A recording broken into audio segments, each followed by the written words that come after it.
right, y'all. I am here with Daniel Paez from the home front. He is executive producer for Gods Unchained. Daniel, I'm so excited to have you here. I'm so excited to catch up on the latest for Gods Unchained.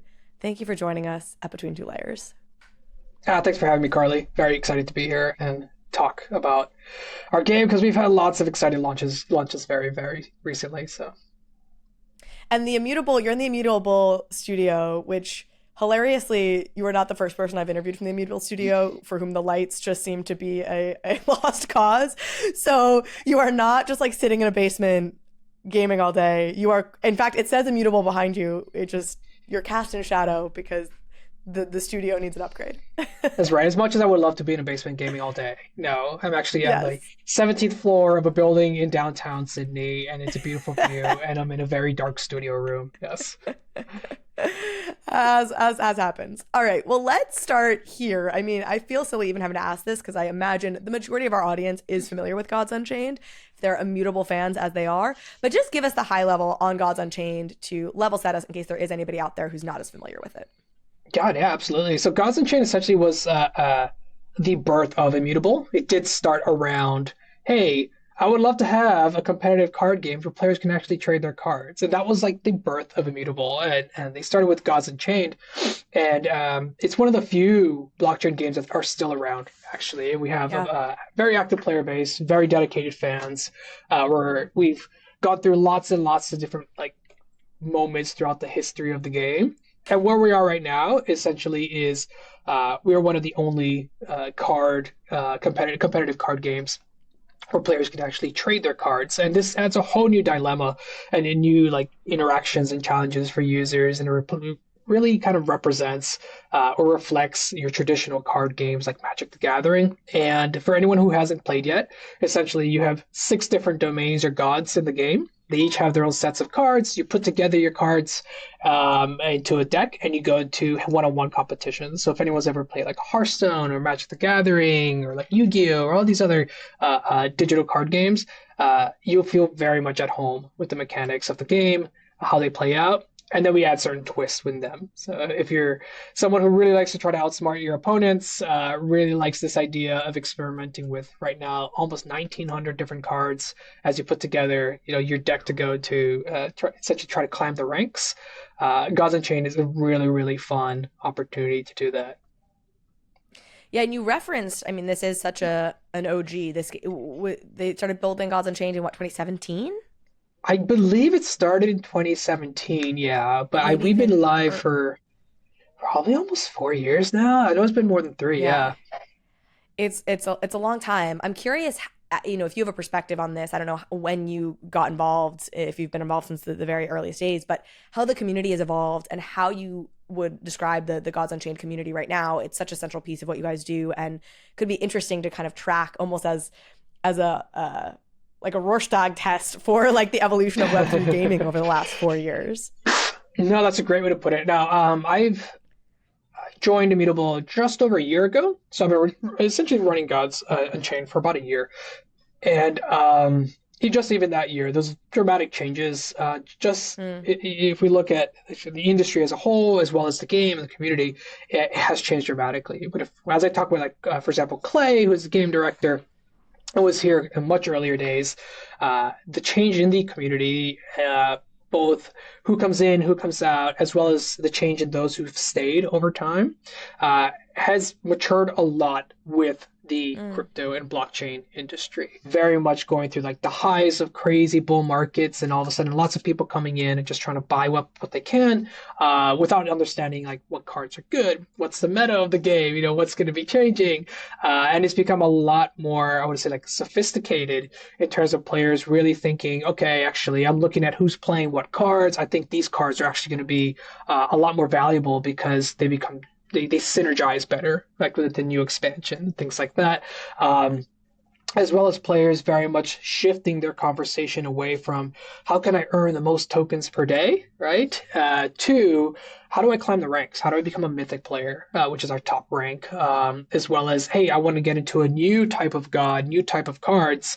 What's the best deck to build first? And then the community really coming together and helping them kind of level up their skills, which is what we want to see. We want to see diehard fans, people who are there to collect and engage and build, part of these communities. So it's very interesting taking a game that's been live for this many years and saying, hey guys, we're still building. Because the game itself has changed dramatically just over the last 12 months. So it's pretty interesting, this idea of like, you don't just build before you launch, you're continuously building even once you're live. Mm-hmm. Yeah, and in Web3, I would assume like more than even in like traditional gaming, you're really bringing the audience along in that journey just because that's so baked into the Web3 ethos, the broader industry. Oh, absolutely. A lot of things right now we're trying to do, which has been a big shift, is before definitely this big mentality of like, hey, how do big studios do it? When you look at big studios, and I came from one, a lot of us have worked at big studios before, it's a very one-way street, right? It's like we're going to do things in our ivory tower and it's going to be amazing. And then we're going to, release it along, to the players. And we paired that back. It was like, how do indie studios do it? Because indie studios really build like that diehard fandom of like, hey, we're going to be building alongside you guys. I'm going to throw ideas at you. Hey, we were thinking X. Give me your feedback. And we really took a hard pivot towards that back in April, May, because we started essentially launching a 12-month plan, and it's been so helpful. Like, we've set up what we call the Council of Mortals, which are voted on by the community to represent the community, and so we share a lot of internal information with them. We get their feedback regarding, hey, what about these cards? What about these drop rates? How do we set up packs? And they've been giving us amazing feedback. And then by the time we actually go public with everyone, they're championing our designs, and they're championing our decisions. So it's been a really good step in the right direction, I think. That's awesome. You mentioned this 12-month plan. I'm curious, we're in season 2 right now for Gods Unchained. Is that how you describe it? Yeah, we've kicked off season 2. Yeah. So explain that timing. Like, how does that work? Like, how do you define the different life cycles here? That's a great question. Given that Gods has been live for a few years and we still say it's kind of in beta, we did take a step back and say Gods Unchained is a lot more than trying to build new expansions and launch them, as soon as we can. There are a number of different features and ways we want players to enjoy the game that we've never built. And so when we kicked off our 12-month plan back in March, we're on the verge of launching an expansion. We're like, okay, what else are we going to do that's not an expansion? And so what we've been building are 4 major things. The first one is we want new game modes, and we want it to be really easy where we can continuously rotate new ways to play, new card rules, things like that, for players to kind of really use the cards they've accumulated in different ways. And it was awesome because players are starting to use things they haven't used in like 1 or 2 years, or cards that never saw playtime actually be used, have to be think more creative ways. The next one was we actually been working on the mobile version of Gods Unchained. So that's work that's ongoing. You're jumping the gun. I'm excited to hear about this. I'll talk more about it, but definitely like we've been working on that in the background since March, and some very exciting news. We'll talk about it. Is this alpha? It's public that they know we've been working on it. We did have a closed alpha back in February, I believe it was. So we invited a few people to come play it. It's been a while. Yeah. But what people do not know is, when is it actually coming? They know I promised sometime this year, end of year. So mobile's going on. The next piece was probably one of my favorite ones, which was sealed mode. Now, sealed mode is an interesting one because you don't have to own any cards.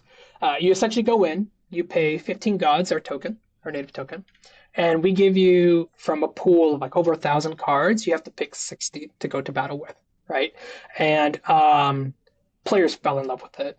Like, players love the mode. It way exceeded our expectations in terms of engagement and people buying in. There's exclusive rewards that you can get from sealed mode.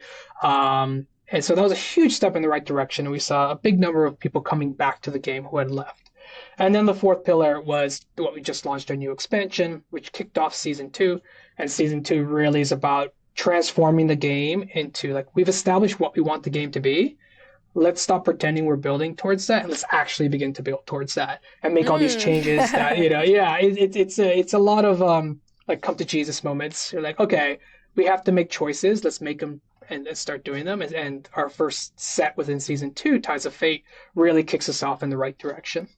Yeah, so speaking of Tides of Fate, congratulations. Tell me a little bit about what people can expect from that and what you're excited about and how it's been received so far. Yeah, absolutely. So with Tides of Fate, we really wanted to transform how each match feels when players go in. And so the cards really change up what they should be bringing and how they kind of climb the ranks. We've have elements in the game. So one's called a god power. Every god has a set of different powers. We've added a new one, which completely uprooted everything people were expecting in matches. So a lot of things that people thought were like, hey, if you want to climb up, you need this specific type of deck, completely changed dramatically. And so it really refreshed things because it was feeling stale after a while. Outside of that, we changed a couple other elements within the games that's really shaking things up. And then it comes the actual cards, right, from the set. And we took a really, really dramatic change in our approach to how players can get the cards. So traditionally, when we launch an expansion, it's like, okay, put all the cards in the card packs, sell the power card packs, and then every weekend, if you do really well, we're going to give you a couple card packs, right? And that's essentially been a copy paste. We took a big change and said, no, actually, what we're going to do is we're going to take this whole set, 142 cards, we're going to split it down the middle. And we're going to say there are lots of ways you need to engage with the game to get a full collection.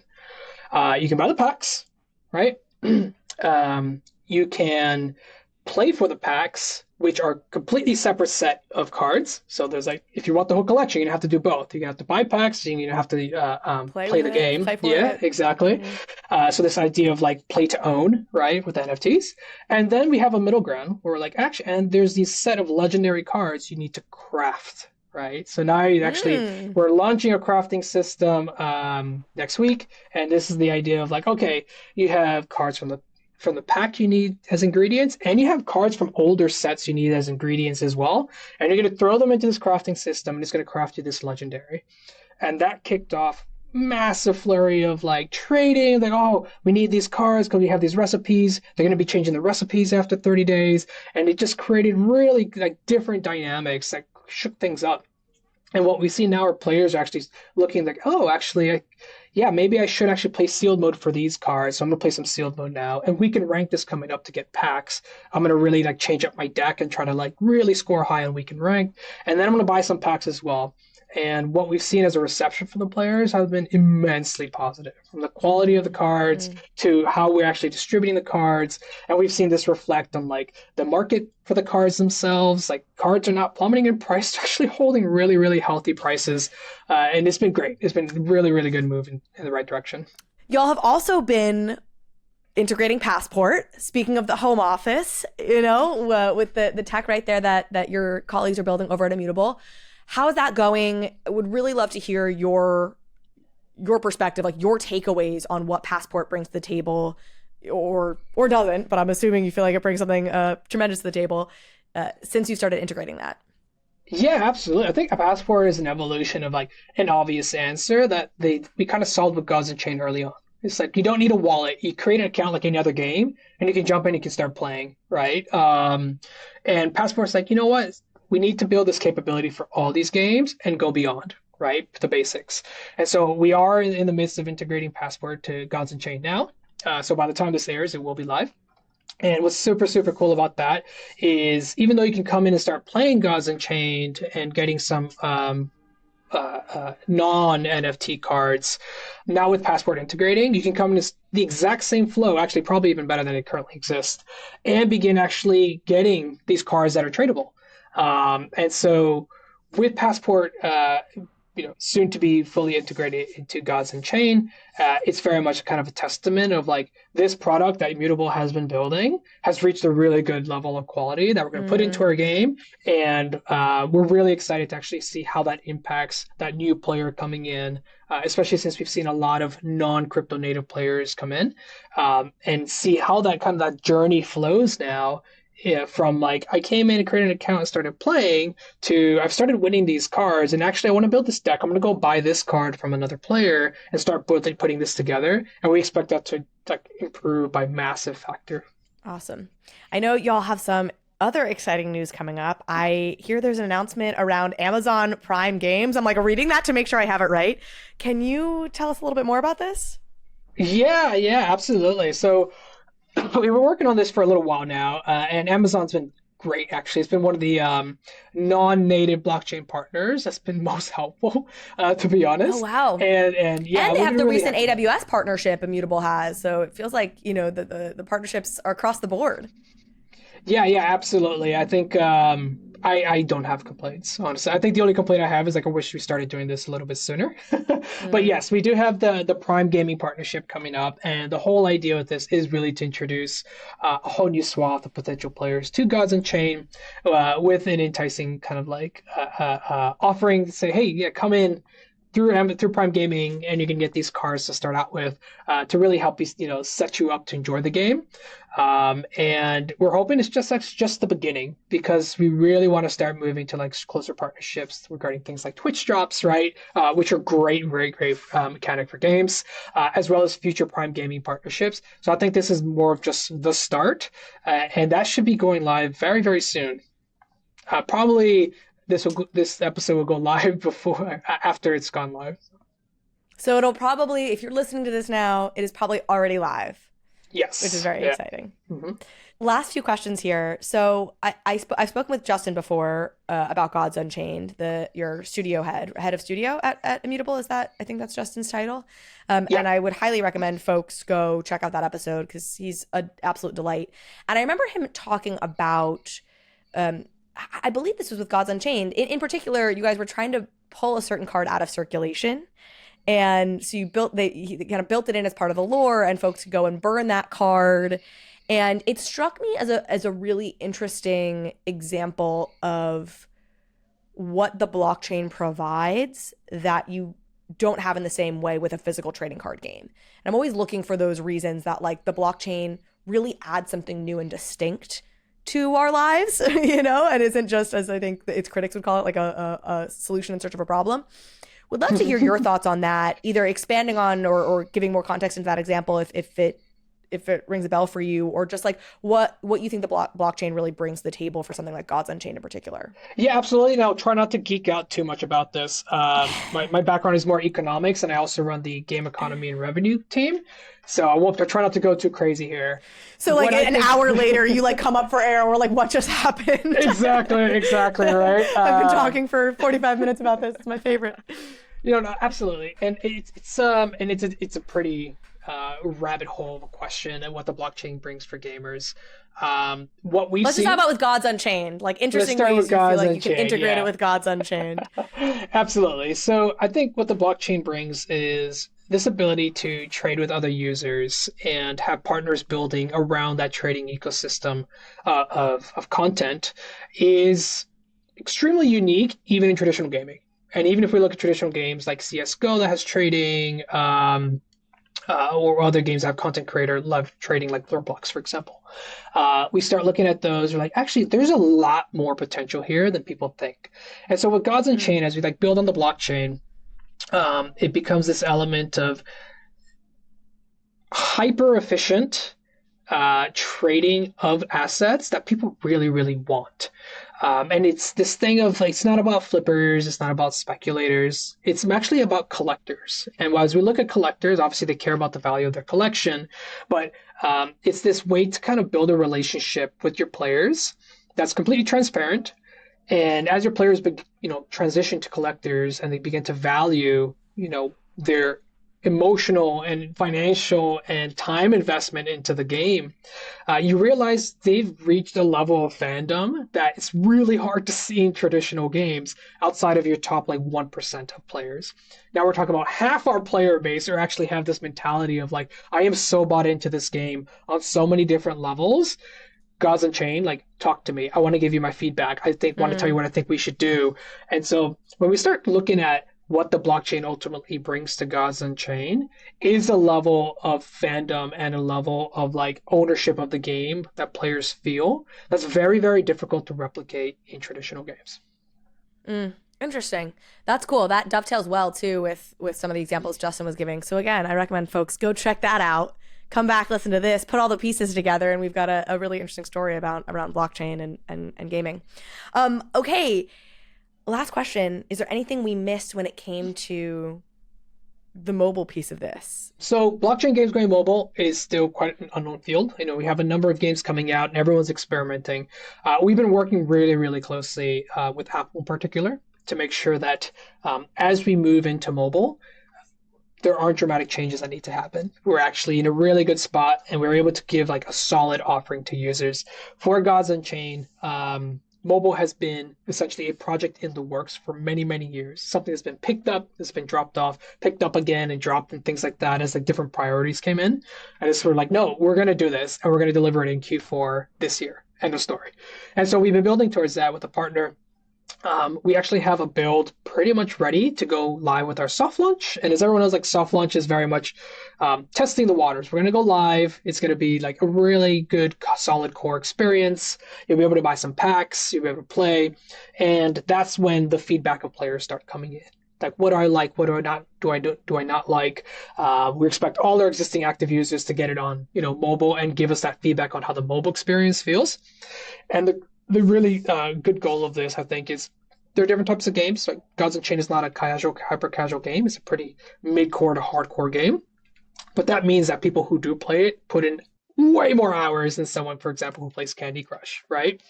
And this is going to be that outlet for that drive to keep on playing Gods Unchained. And pretty excited about it. It'll be both on, iOS devices as well as Android. And hopefully within a couple weeks, we'll have when this airs, we'll probably actually be live with the It build. might be happening. It might actually be live. Yeah, so it might actually be live when this airs. So definitely keep an eye on that. So go check out Immutable on Twitter and Discord to find out, is it actually live on mobile as you're listening to this? Where's the best place for them to find that out? Would it be our Gods Unchained channels? Yeah, I would say Gods Unchained Twitter handle as well as our Discord. We're super, super active on Discord, so we answer a lot of questions people come up with. And a lot of people keep asking me mobile when. It gives me nightmares. And now I'm finally like, actually, I know when mobile. And hopefully, folks will see it very soon. Amazing. Daniel, thank you so much for coming on. I really appreciate this. I'm super stoked about Gods Unchained and everything y'all are building. And it is just awesome to see such an OG in the space continuing to thrive and develop and evolve. And so congratulations to you and the whole team. No, I really appreciate it, Carly. And yeah, happy to be here.